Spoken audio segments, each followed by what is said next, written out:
And with me today, I have Amber Trejo, who is a licensed marriage and family therapist, certified clinical trauma professional, and founder of Holding Hearts Counseling in Indianapolis. With a specialized focus on complex trauma and the family system, Amber works passionately to help individuals and families navigate the deep rooted effects of trauma, promoting healing and resilience.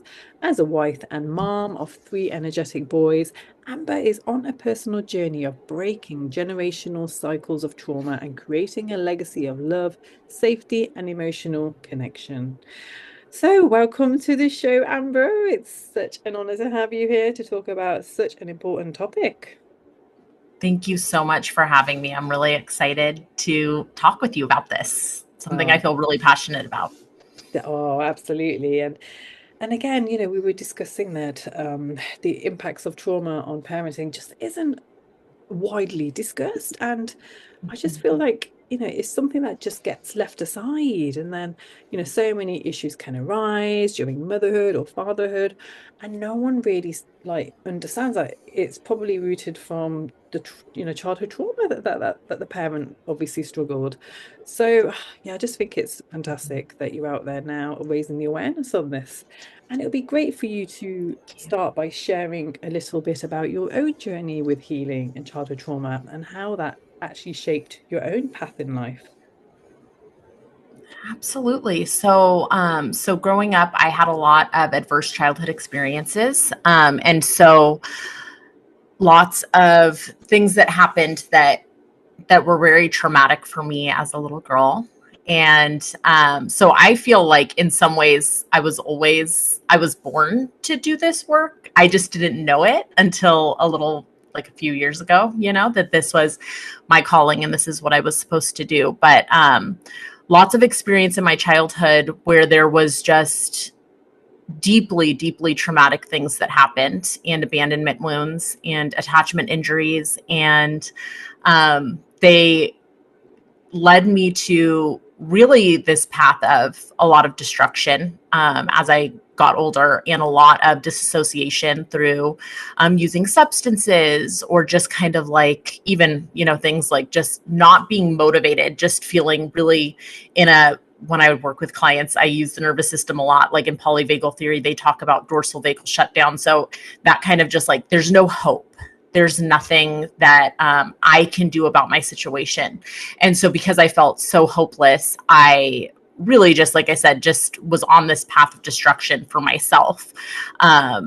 And in my early 20s, I was invited to go live with my cousin, who we actually grew up together. Our moms are sisters, and we are 6 months apart. And we were always super close growing up, and went through a lot of the same traumatic events together, and lived with each other on and off during our childhood. And she invited me to go live with her and her family. She kind of saw the path that I was on.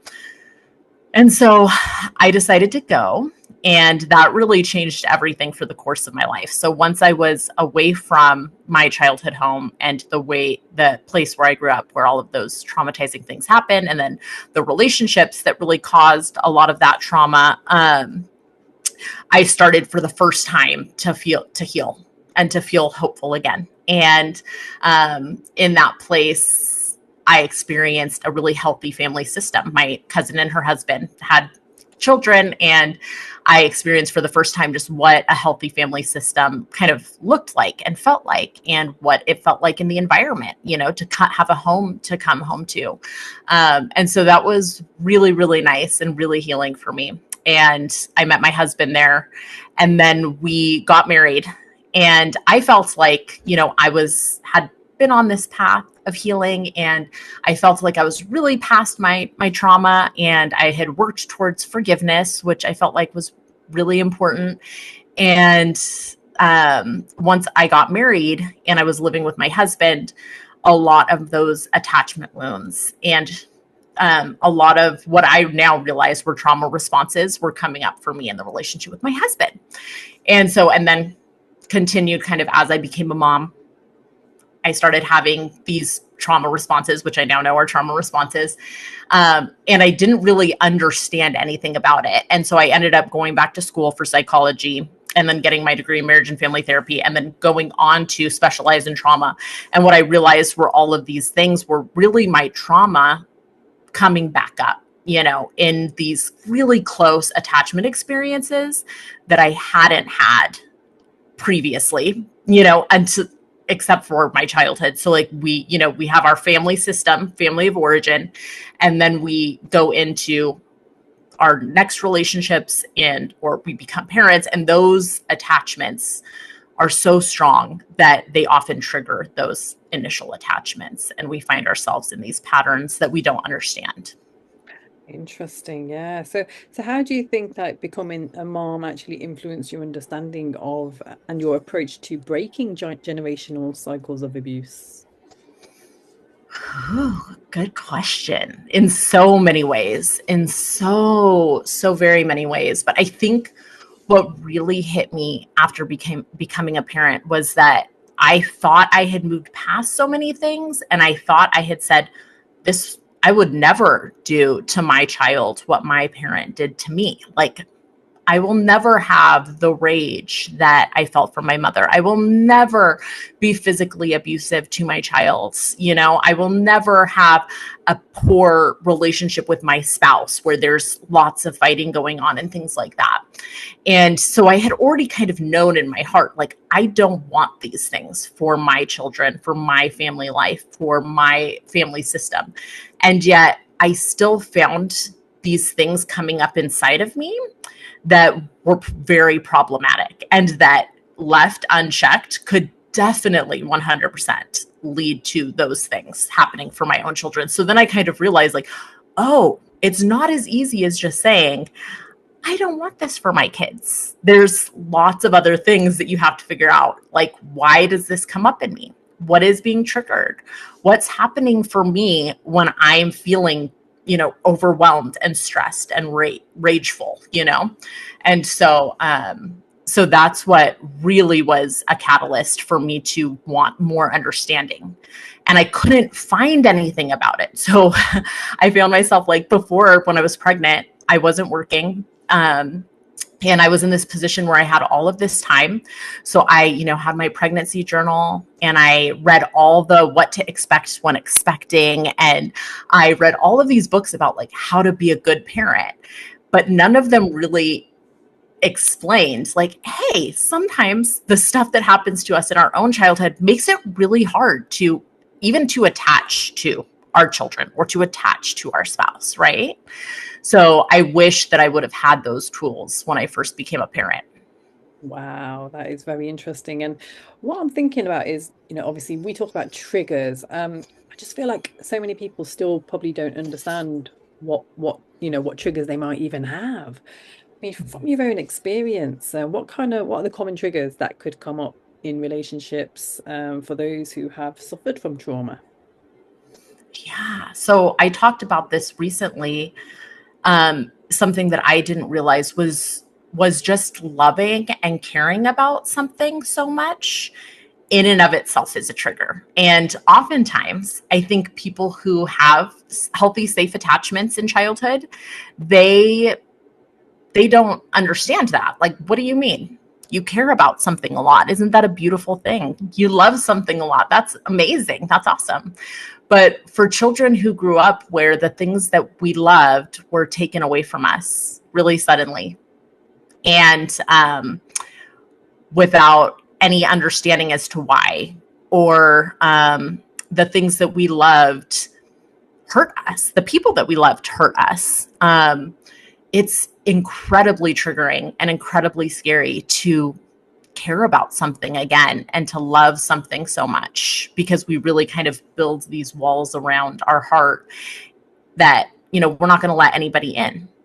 And so that's one trigger that I felt when I first had my first child, and I just held his little body and his little 6 pound, oh my gosh, he's so perfect in every way. And I felt for the first time, I've never loved anything this much. And then immediately just terrified, like, oh my gosh, what if something happens to him? What if something bad happens to him? What if, and then you start thinking, like, something bad's going to happen, because when you have childhood trauma, you kind of have that feeling the shoe's always going to drop. The other shoe's going to drop, something bad's going to happen. Things are going too good. This feels too safe. This feels too good. And so that can feel dysregulating inside of our body and even send us into fight or flight. Interesting. So, wow. So obviously, triggers can arise in any kind of circumstance. What do you think is the actual impact of the unresolved trauma? And, what effect does it actually have on a person's relationship with the partner or children? Ooh, there's so many. I'm trying to think about the main ways that I see it. So is immediately when you asked that, I was thinking about trauma repetition and how oftentimes, so when we say we have a primary caregiver, and that person was emotionally unavailable to us, maybe maybe they couldn't see us, they couldn't see us, they couldn't understand us, they couldn't attune to us. So we kind of always felt like we were trying to reach for that love and acceptance, and that becomes really familiar.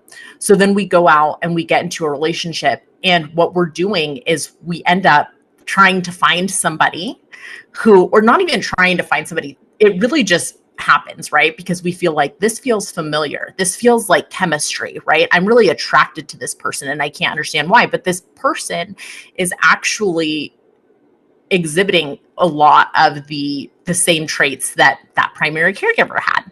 And so we'll kind of end up in this place where we're repeating this pattern, trying to conquer it, and we end up doing the same thing over and over again. And then we're like, I don't know why they can't show up for me. I don't know why, they're emotionally unavailable, but yet something inside of us was actually drawn to them being emotionally unavailable. True. Yeah. It's so true. Yeah. It's so true because when we feel a void within ourselves, and we seek that void from somebody else, and generally it's somebody who feels that void too. So you just kind of mirroring, aren't you? Yes. Yeah. Attachment styles, I do a lot of work with clients on, and just, and a lot of what I see is that people with a really anxious attachment style. So that is like, I really need that love. I really need to feel that closeness. I need comfort from my partner when I'm under stress. They're drawn to the avoidant attachment style, which is like, I need separation when I'm stressed. I need you away from me. Like, you're too much for me. And so those two attachment styles oftentimes get drawn to each other because they're drawn towards whatever they were lacking in their childhood situation. Wow, yeah, interesting. Yeah, Yeah. which is why so many issues arise in relationships. So yeah. Yeah, yes. So that is one way when I think of relationships. And then when I think of just the patterns of abuse and neglect that end up happening in childhood situations. So it could, if you have a parent who would get really intense and scream and rage, or even get physically violent, it's not uncommon then when you have a child and they are really in that tantrum, they're in the twos, right? And they're screaming and they're raging, and maybe they're even using their hands. Maybe they're hitting you, maybe they're biting you. It is very hard to stay regulated and to understand this is just a 2-year-old. This isn't this person who was abusive to me as a child. Those triggers actually come back of when that was a truly unsafe environment and when you were at the risk of being seriously harmed. So it's a lot different than if you had a parent who responded to you with regulation, who came to you and was like, it's okay. You're going to be okay when you were upset. If it was safe for you to be upset as a child, then you're going to have a much different relationship, with your own child. But if it was very unsafe for you, like, you would get physically, emotionally, and mentally harmed if you were dysregulated, if you had big feelings. Of course, it's going to be a big trigger for you when your kid has big feelings. Absolutely, yeah. And so what happened there? So when was the kind of point when you realized all of this was happening, and what did you then do to heal? And I know that you use the term reparenting after trauma as well. Mm, yeah. Yes. So it's hard to recognize what exactly it was, like the path. I'm trying to think back because there's so many different little things that went into this. So initially it was awareness. It was awareness of something feels off and I don't like what's happening inside of me. And I don't want to be this person. Um, and sometimes that would not even just be, a rageful moment. Sometimes that would just be this feeling of inside of my stomach, this pit, like, ugh, I just feel scared. It feels awful. I feel terrified. And I can't put my finger on why, because everything's going really well. My child's really healthy. I have a great relationship. I have a loving husband. And so it was kind of like, why do I still feel this pit in my stomach? Why do I still feel this feeling of emptiness and hollowness? So first was awareness. And then once I started going back to school for psychology, I just started learning about things that was like, it was just all of a sudden the psychoeducation part of it. So the part of understanding, oh, this is what this is, and this is what that is. And then also even just learning, like, so knowing that my childhood was not normal. And that was, I didn't need to be told that. Like, I just knew from going to other people's homes and things like that. I'm like, and I knew very early on, like, we don't talk about this stuff, we don't tell everybody. I had never told anybody about a lot of my stuff except for like a handful of people until I went to grad school and started sharing it with, my cohort because we were really close. So I think just recognizing, like, even though it wasn't normal and I knew that, I couldn't understand why it was problematic, like how it was actually interwoven into who I was and how it was still impacting my behaviors. I kind of thought, yeah, I had a bad childhood, but I'm outside of my childhood now. I'm good. Like, I have really limited contact with a lot of the abusive people or gone no contact. And I'm in a very healthy relationship. I'm a spiritual person. I'm religious. Like, there was all of these things that I was like, that doesn't impact me anymore. I'm good. I'm healed. And so just understanding, like, no, actually, it changes your brain, it changes your nervous system. And so that really, really helped me. And then after I got my degree in marriage and family therapy and did a lot of my own therapy, I progressed to just really focusing in on trauma and understanding that a large part of what was happening inside of me was a younger part, a younger, scared part, and how to soothe that part. And that is when reparenting kind of comes in. And I use that a lot with the parents that I work with. And that is basically just kind of talking to ourselves, that little part of us, in the way that we needed our parent to, but we're unable to receive. Interesting. Oh wow. So do you Yeah. do much inner child work? Yeah. Yeah. I love inner child work. Yes, I love it. Have you had any experience with that in your work? Yeah, I love it. Yeah, and it's something which I feel is really important because at the end of the day, I feel like it's our inner child that's lacking that love or the intention. And so just by going back and nurturing it and feeding it with the love that it needed, it could really, Yeah. yeah, it can really change your whole views of yourself and your childhood. Because then I just feel like you start to understand then, why things happened. And and I suppose that's the difference between feeling like the victim to feeling like the victor as well. Oh, yeah. Yeah. Absolutely. That makes a huge difference because if there's a younger part that still feels trapped in that place. And so one part of inner child work, I'm sure, as you know, is like this fact that our brain and parts of us stay frozen Mm. back in that trauma. And so if we don't ever go back and soothe that part, or even something that I'll do with clients is go back to your childhood home, or a place that you remember, like the visualizing of, like, go in and like talk to your inner child and like pulling the child out and taking them to a safe place, right? And so many of my clients come out of that and they're just like, after I did that, this past week has just felt so different, right? And so that younger part is the part that feels helpless, is the part that feels trapped, is the part that's like, I can't do anything. I'm frozen. I'm helpless. I'm still young. And so being able to say, like, we got out of there, which it sounds goofy a little bit, right? Like, I think a lot of people are like, what do you Yeah. mean? You have to tell this part of you that, like, you got out of there. But yeah, you do. You have to go back and say, like, we made it out. We're this age now. We're safe. And I'm here with you and I'm never going to leave you, you know? Yeah. Oh, absolutely. It's about changing the narrative. Yes. Yes. Absolutely. And so, what do you think are some of the biggest challenges of parenting after experiencing this trauma and the inability to even like try to heal? Ooh, yeah. The hardest parts for me, and what I feel like I've seen in a lot of my clients that I work with, one is there's not enough, like I said, there's not enough material out there about it. So it's kind of like, I know I don't want to repeat what I did with what my parents did with me. And yet I don't know how to do anything different. And if you're talking about, someone who's suffered a lot of ACEs, neglect, abuse, and their childhood was really, or maybe even like a child who came out of foster care or something like that and had all of these abandonment moves. Like, some people are just like, I want a family, I want a healthy relationship, but I don't even know what that looks like, and I don't think that it's possible for me. So I think that that's a really big roadblock, is those limiting beliefs of, it's not possible for me. I've had this horrible childhood. I experienced abuse. I experienced neglect.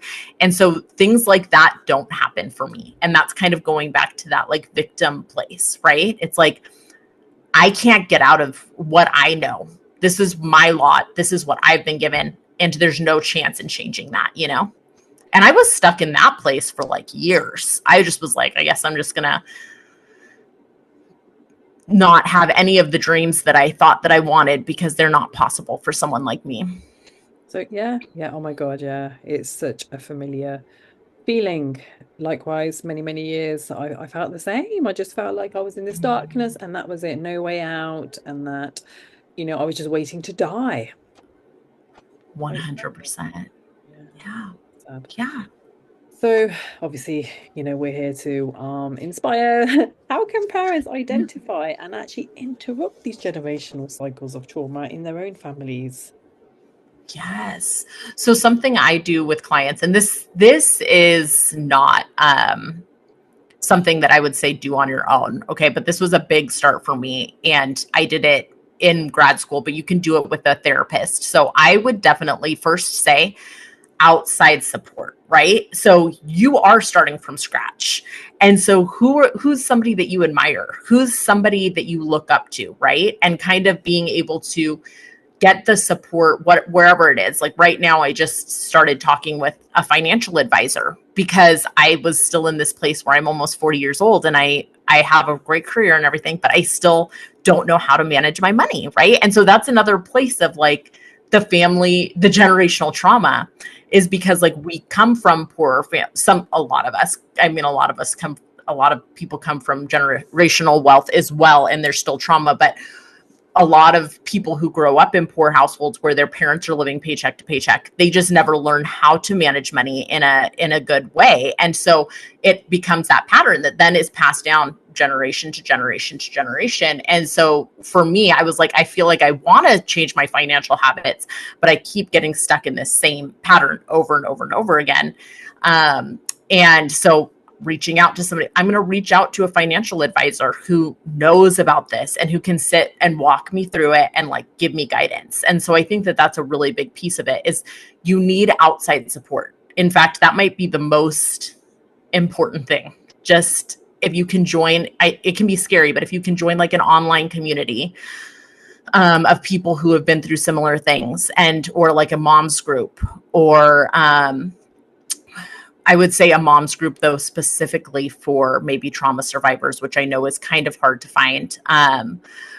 If you can get in with a therapist, if you can look around and just get that support of the people that you look up to, or the people who are doing what you want to do, because it's not as easy as this is what I want, but I have no idea how to get that. Okay.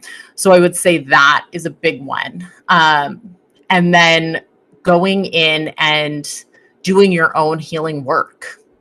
Yeah, that is huge. And I will say, like, it's impossible if you don't do that.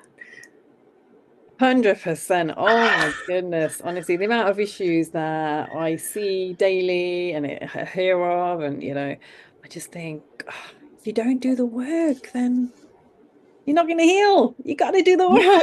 work." Yeah.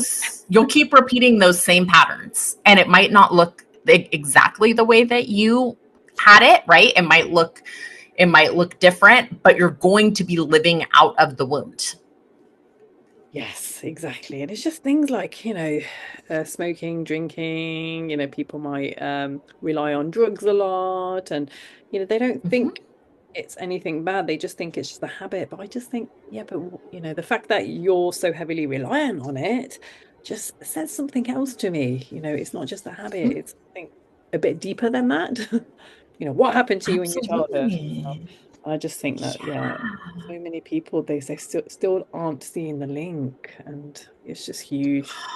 Almost huge. Yeah. And addiction is such a good one, right? Because I think we live in a society that really shames addicts. And the science out there and the research out there that shows that most addicts have come from deep trauma, and they're using the addiction to escape, to soothe themselves, and in some ways protect themselves, right? In this weird way. Because it helps them be able to get through the day. And so it'll be something like that. It's like, we'll keep pulling, we'll keep trying to soothe. But if we don't actually go in and heal and tell that little child, hey, you're going to be okay. You're safe. I'm with you. I'm not going to leave you. Then we're going to keep getting stuck and pulling from the outside sources, or even in toxic relationships, like we'll keep going from relationship to relationship, trying to fill this emptiness, trying to fill this void. Um, if we don't focus on healing those wounds. And so I think, yeah, our own healing work is so huge, because we can go follow all the parenting advice. And that's what I did for so long. And I think it did help me in the early years, because I was like, okay, I didn't even know what was going on with my kid. And I was like, I don't know how to soothe this little human. You know what I mean? And so just understanding the language of like, oh, your child's struggling, your child's having really big emotions. Here are things you can say and do to help soothe them, because I had never gotten that. So I didn't know what it was. It was like, I grew up with a parent who was like, well, when this was the advice she gave me, when you would slap me when you were 2 across the face, I would slap you right back. Yeah. And so I'm like, okay, that's not okay, and I clearly can't turn to this parent for advice, right? And so, but then what do I do? What do I do if my kid slaps me across the face? Because that's really triggering for me, and I need them to know they can't slap me across the face. And yet I also know that I'm not going to slap them across the face back. So things like that. So I think that parenting advice is helpful, but what we end up doing is pulling from so much of that, and then feeling like we're drowning because we don't know how to stay regulated ourselves, or we're being fake. We're not being like our authentic selves in our parenting journey. And so I think once we focus on our own healing, I think there's a whole nother layer that just like ends up naturally kind of falling into place in the parenting realm. Absolutely, yeah. So obviously safety is a big thing when it comes to trauma, and trying to feel grounded where we are. So what are some initial steps that people can take to bring that sense of safety back to their bodies when they feel triggered? I love this question. Oh, I love it.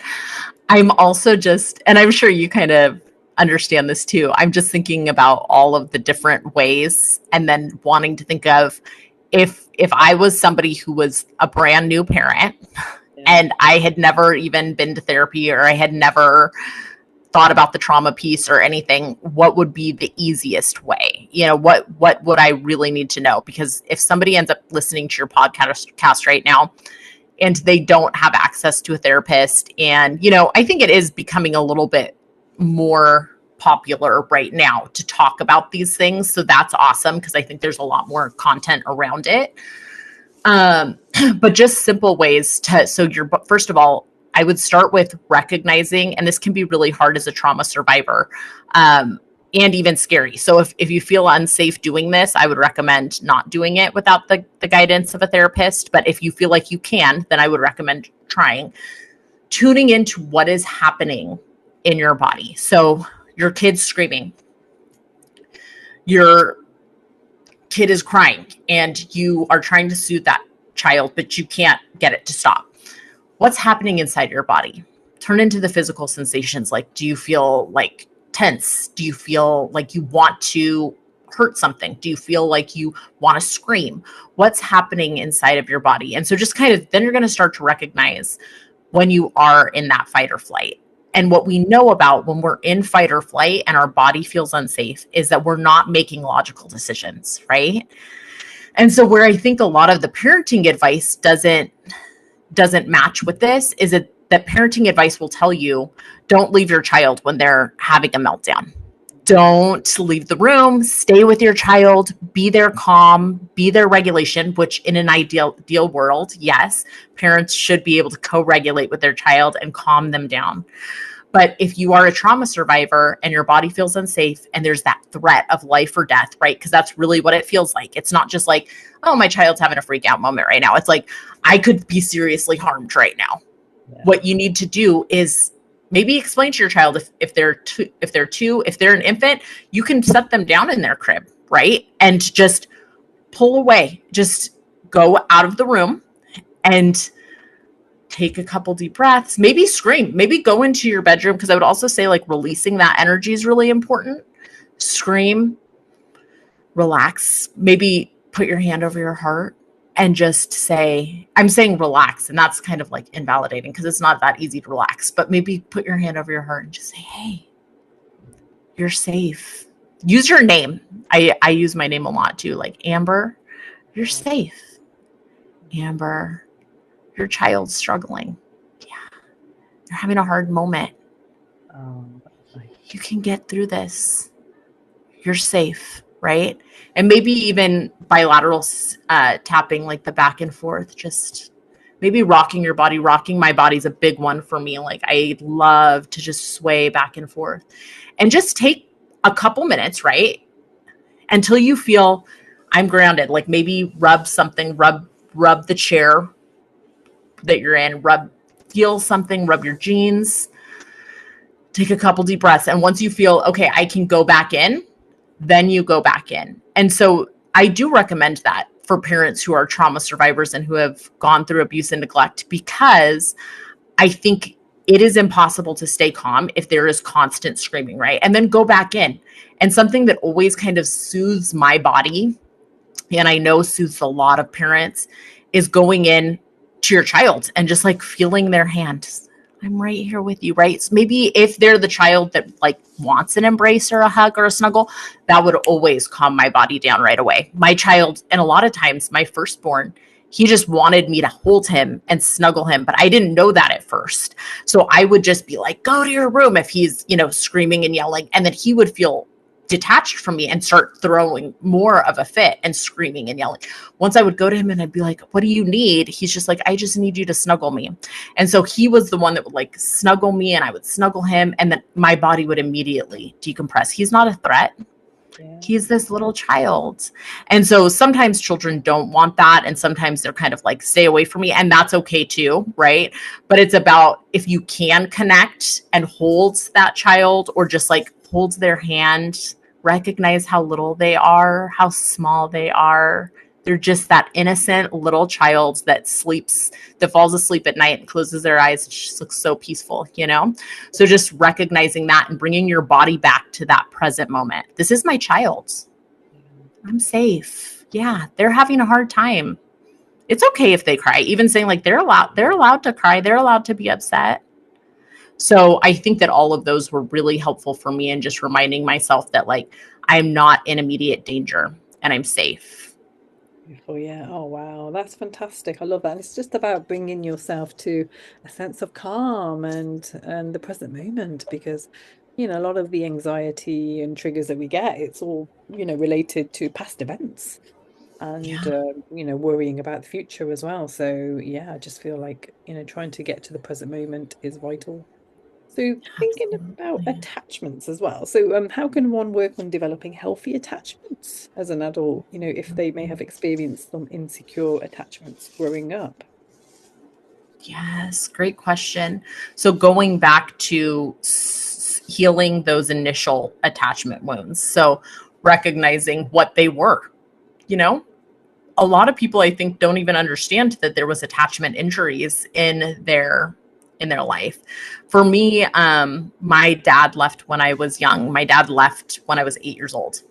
And it really deeply impacted me. And my mom went on to have a lot of other husbands who three of them actually passed away. I was never close, super close to any of them, but they were in my life and then they would die. And so then it was just like, it was abandonment wound after abandonment wound after abandonment wound.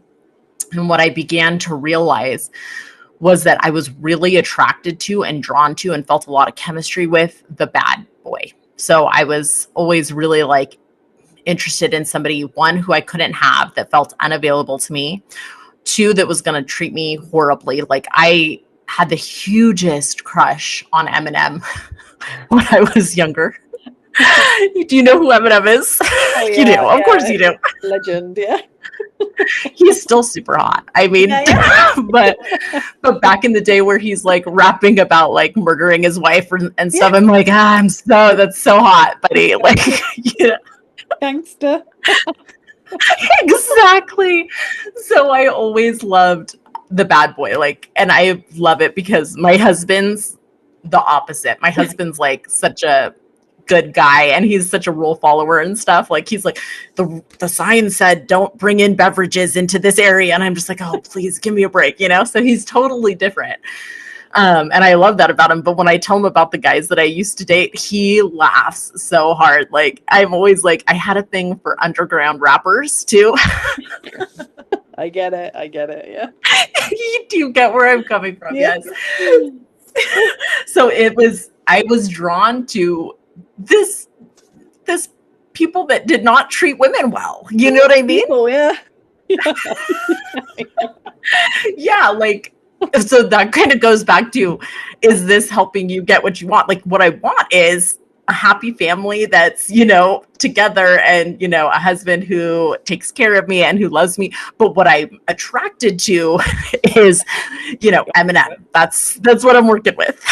So recognizing how your attachment a wound is showing up in the people that you're attracted to. Is this a pattern?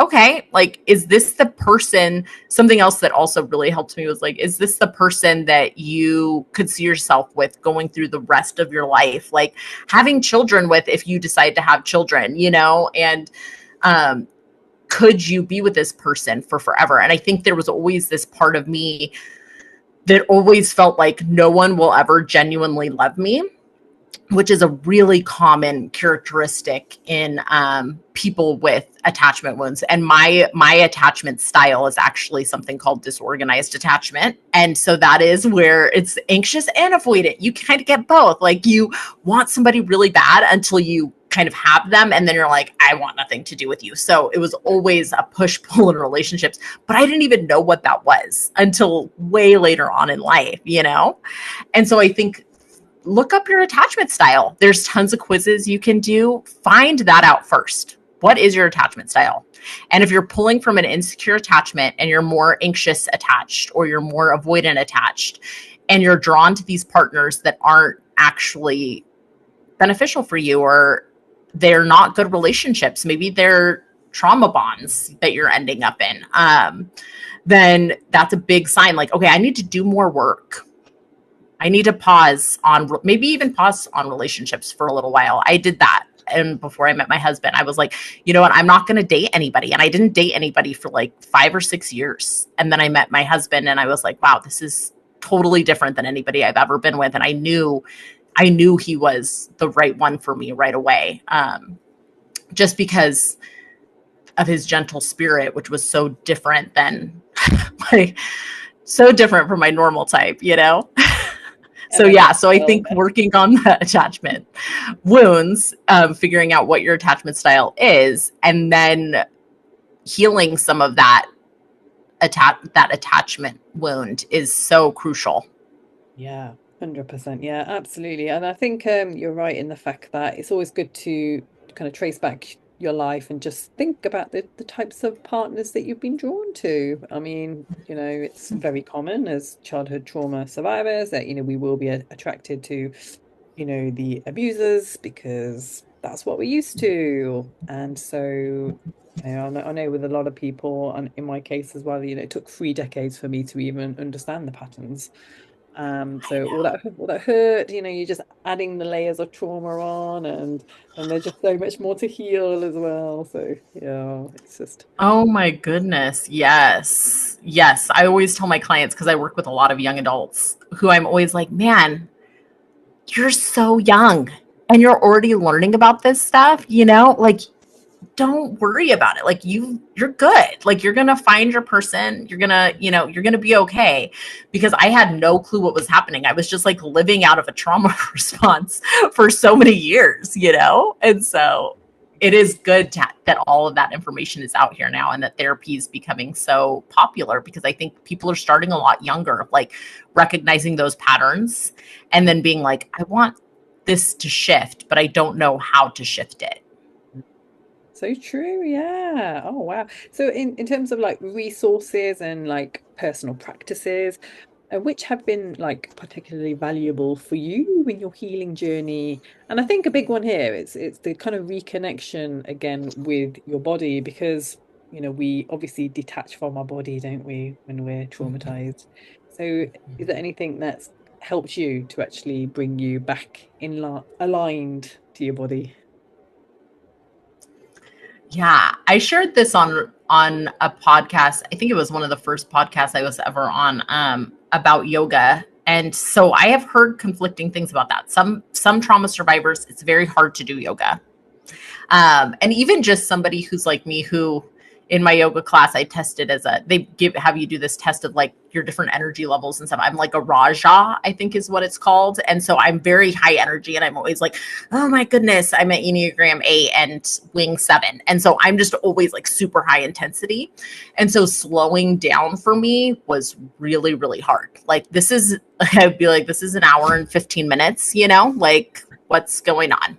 Yeah. And so I think it can be hard, but if you can stay with it, that was kind of one of the first places where I learned to be in touch with my body and just to slow down a little bit.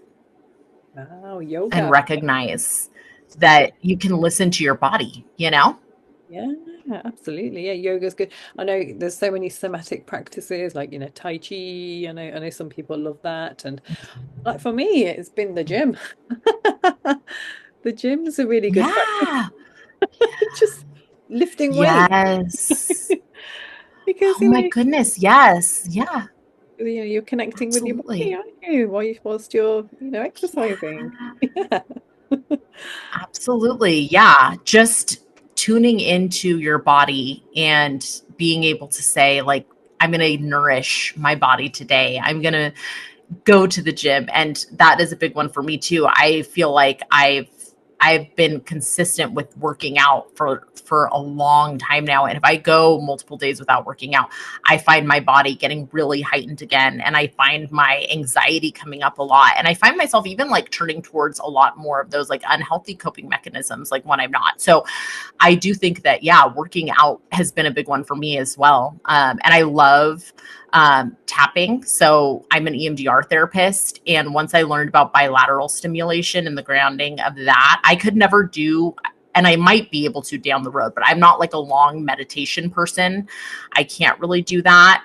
But I do feel like just being able to like pause and breathe and tap back and forth and do like, the little slow butterfly tap and thinking about all the love and connection in my life, and just feeling those sensations over my body, and just tapping that in. I'm always like, tap it in, tap it in, tap all the love in, you know? Yeah. I think that that's been a really big one for me as well, tapping. Oh, wow, that's so nice. Yeah, I love that. And it's such an easy thing to do as well. Yeah. It's so easy. Yes. Yeah. So I think I'm trying to think of any other ones that have been really. Oh, have you heard of the VOO? No. Vooing? Yeah. So that is gosh, who is it from? I want to say Stephen Porges, but it might not be, but it has to do with the vagus nerve. And so you put your hand on your heart and your hand on the belly, and then you breathe in for 4 seconds through your nose, and then you exhale this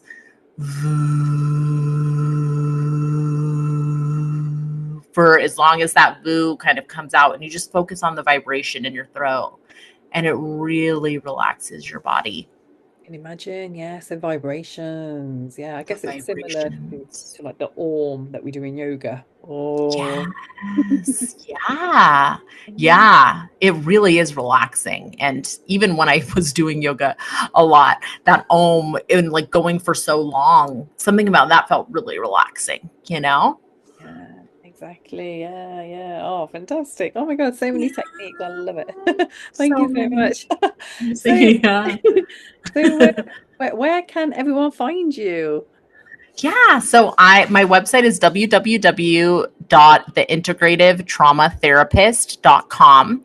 And on my website, I have some freebies. I have a freebie guide, and I'm also working on putting out an ebook and a masterclass that is the masterclass is free as well right now. So if you can get on the wait list for that, if you're interested, and going over all of the trauma and the nervous system stuff that we tapped on a little bit here, but once again, just the things that I don't feel like are really out there about how trauma affects the nervous system and the body, and then actually like tools that you can use now that will start helping you feel better.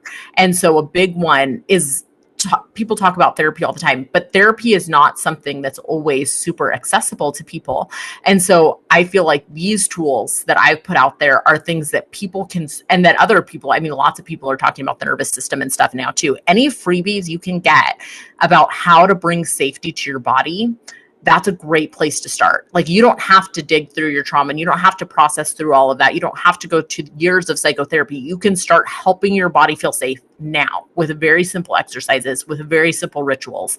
And so that's a lot about what I teach and what I put out there, so that like people who don't have access to therapy, or maybe are even like afraid of therapy a little bit, can start doing without having to go to actual psychotherapy. So I have those on my website. I also do group coaching for parents who have trauma. And then I have group coaching for just adult survivors of childhood trauma. And so that's all on my website. And then on Instagram, I'm integrative trauma therapist. Yeah. Oh, perfect. Yeah, I'll be adding all the Yeah. links in this podcast as well. So yeah, Oh, thank you so much. they can connect with you and work with you, or I'm sure they might have a lot of questions as well, which I'm sure you'll be happy to answer. And Absolutely. Yeah. but it'd be great. Like, do you have any closing words to share? Yeah. Well, thank you so much for having me on, and just for spreading this message, because this is something I feel really passionately about. And I think the only closing message that I would like to leave anybody with is that if you are a parent who has childhood trauma and you feel those triggers coming up, and you're recognizing that you want to break the cycle, but you don't know how, there's so much hope out there for you, and that what you're going through is totally normal, and it makes so much sense, and that there's so many different tools that you can use, and there's so many different people out there that feel the same, that have gone through similar things, and that are feeling the same way, and that you're not alone. That's beautiful. And I think that the magic is in that, no one is alone. There's just so much Yeah. support available. And I know that's one of the biggest things is isolation, which can really impact Yeah. mental health. So Mhm. thank you for that. That really touches me. And Today it has touched me a lot. I resonated with everything that you were saying, and I'm sure my listeners have as well. Thank you so much. I'm so glad. Thank you so much for just having the conversation with me. And it's been so great talking with you. I've really enjoyed it. Me too. Oh, so that's all we have time for today, my beautiful listeners. I hope you enjoyed the show, and I look forward to seeing you all in the next show. Take care, my friends.